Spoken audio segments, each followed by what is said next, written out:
안녕하십니까. 글로벌 모니터 안근모입니다. 2022년 7월 7일자 중구난방 시작하겠습니다. 저희 오상용 편집장 그리고 김성진 에디터 함께 나오 계십니다. 안녕하십니까. 예, 안녕하십니까. 골드만삭스와 시티그룹으로 이렇게 대표되는 강세론, 약세론 둘이 이제 충돌을 하고 있는데 최근에 JP모간이었던가요? 어마어마한 유가 폭등 시나리오를 제시한 사례가 있었습니다. 굉장히 큰 이슈 중에 하나는 뭔가 하면은 미국이 주도를 해서 러시아산 원유에 대해서 상당히 낮은 수준에서 캡을 씌운다. 이런 거고. 그렇게 이제 가격 상한가 이내에서 계약된 원유에 대해서만 유럽 그리고 영국의 보험회사들이 그 운송 보험을 이제 받아준다. 이렇게 하는 것이죠. 그렇게 이제 보험을 제공하지 않는다면은 러시아산 원유가 러시아 바깥으로 공급되는데 상당한 차질이 발생하겠죠. 그렇게 되면은 공급 자체가 아주 막혀버리니까 유가는 폭등할 수밖에 없습니다. 지금은 그나마 사실 러시아산 원유 거래 자체가 금지되어 있는 건 아니니까 중국이나 인도에서 많이 사가고 그 대신 이제 중국은 사우디나 이런 데서는 좀 덜 사겠죠. 그거를 이제 유럽이 사가고 이런 식으로 뱅글뱅글 돌아가는 그런 형태로 해서 공급이 상당히 이루어지고는 있는데 만약에 유럽이 지금 원유 운송 보험 자체를 금지해버리면은 원유 공급이 상당한 규모로 차단될 수밖에 없고 그렇게 되면 유가가 또 폭등할 가능성이 있습니다. 지금 러시아산 원유를 어떻게든 뭔가 이제 규제를 해야 되겠다 하는 배경은 뭔가 하면은 러시아가 지금 우크라이나를 침공해서 엄청난 그 인명살상 파괴 행위를 자행하고 있는데 러시아산 원유를 사주는 것은 침략 전쟁을 돕는 일이다. 이런 논리가 형성됩니다. 그래서 전쟁 수행 비용 조달을 아예 상당하게 제약을 가하거나 차단해야 되겠다 하는 게 러시아산 원유에 대한 에너지에 대한 제재, 규제 아이디어의 출발점입니다. 그런데 이제 그렇게 막아버리면은 러시아산 원유를 사서 쓰고 있던 전 세계가 아주 엄청난 쇼크에 직면하게 되죠. 그러니까 러시아산 원유를 공급을 계속 하면서도 주머니에 들어가는 돈을 최소화하는 방법, 그게 이제 아주 낮은 수준으로 설정해서 시행하는 가격 상한제입니다.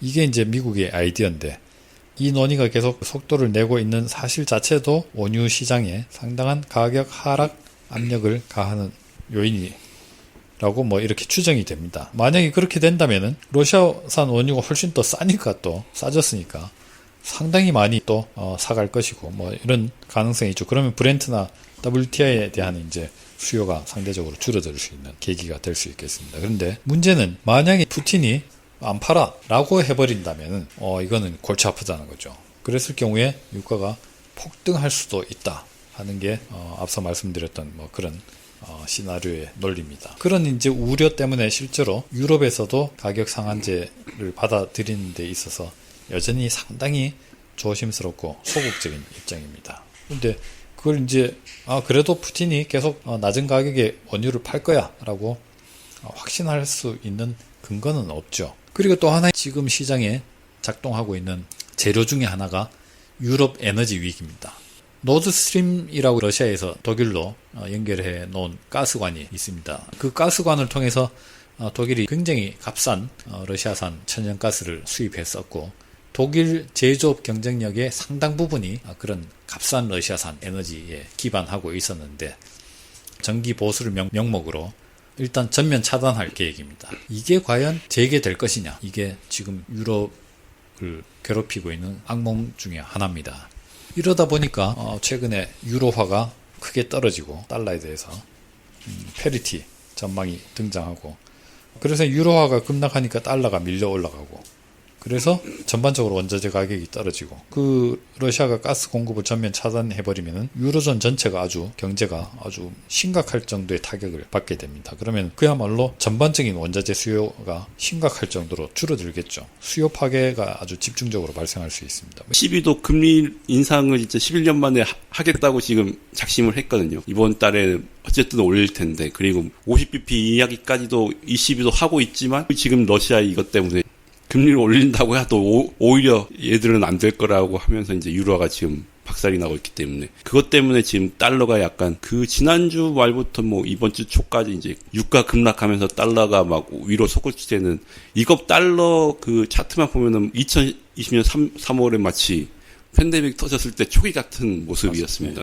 이게 참 동네마다 스펙트럼이 참 다양해요. 미국은 좀 살기 좋아지는 것 같고 유럽은 좀 아이고 더 힘들어질 것 같고 더 힘들어진 거는 이제 이머징이 더 힘들어질 것 같은데 글로벌 리세션이 벌어지면 그 달러 입구리가 이제 올라갈 위험이 높아지는데 이거는 이머징 입장에서는 정말 그게 이제 피부로 와닿습니다. 그리고 이제 그 경우에 이머징은 금리를 더 올려야 되는 거죠. 고통스럽죠. 예, 달러가 강해지니까. 인플레가 왜냐하면 화폐 가치가 너무 빠르게 하락을 하는 가운데 경상수지가 일단 굉장히 많이 나빠져요. 사실 유가나 가스 가격 이런 거는 좀 넉 달 뒤가 가장 러시아는 겨울이 오면 러시아를 못 이길 거다 뭐 이런 이야기 많이 하잖아요. 거의 뭐 역사적으로 겨울에 예. 러시아를 이기는 사례가 전에 없죠. 한번 미리 왜 러시아한테 안 되는가 보면 그중에 이제 하나가 뭐 2차 대전 때 열심히 이제 러시아 땅 먹다가 결국 이제 날씨 추워지니까 다 얼어 죽더라 뭐 이런 거죠. 그러니까 나폴레옹도 그랬고. 가스관을 잠그는 거는 사실은 이제 앞으로 석 달, 넉 달 뒤가 가장 큰 이제 핫 이슈입니다. 그때 가서 이제 진짜 이거는 경제 문제가 아니라 그냥 사람들이 이제 추운데 뭐 못 살겠다 이렇게 돼버리니까요. 미국도 뭐 날씨 많이 추우면 그 텍사스까지 눈 와버리고 이러면 자기들 수급도 이게 힘들어져요. 수출 중단해라 이런 이야기 내부적으로 분명히 나올 겁니다. 그나마 아까 이제 다시 이제 이머징으로 돌아가서 지금은 환율 부분에서 약간 불이익은 있으나 그나마 요즘에 가장 큰 위안은 콩물 가격이 이렇게 좀 많이 하락해 준 거예요. 그러게. 이머징 입장에서는 사실 유가나 에너지 가격보다는 콩물 가격이 많이 흔들리는 게 제일 불안하거든요. 최근에 1년 사이에 나왔던 뉴스 중에서 헤드라인도 정말 자주 봤던 게 수출 중단이에요. 곡물이든 뭘 만드는 애들이 자국 가격이 올라간다, 자국 수급이 안 좋아진다 그러면은 수출부터 중단해버리려고 봅니다. 그럼 다른 나라들은 또 그거에 더 웃돈을 주고서 다른 데서 또 끌어와야 돼요. 그게 이제 또 거기에 이제 뭐 시장에 투기가 붙고 하면 더 이제 곡물 가격이 이제 더 많이 올라가고 하는데 그리고 유가가 혹은 에너지나 뭐 곡물 가격이 이렇게 하루에 미친 듯이 내리는 걸 보면서 야 저거 또다시 위로 또 방향 틀면 어쩌지 그럼 또 얼마나 빠르게 오를까 이런 또 불안감도 계속 남아 있는 것 같습니다. 지금은 하여간 뭐 인도 루피 그다음에 저기 동유럽 쪽의 통화들 그리고 이런 쪽 뭐 되게 좀 불안 요인들이 이렇게 작용하고 있는 것 같고요. 구리 같으면은 괴 형태로 이렇게 이제 알루미늄도 그렇고 돼 있으니까 그냥 지게차로 해서 배에 실어서 뭐 이렇게 옮겨서 뭐 가면 됩니다. 부족한 곳으로. 그런데 원유는 액체로 돼 있죠.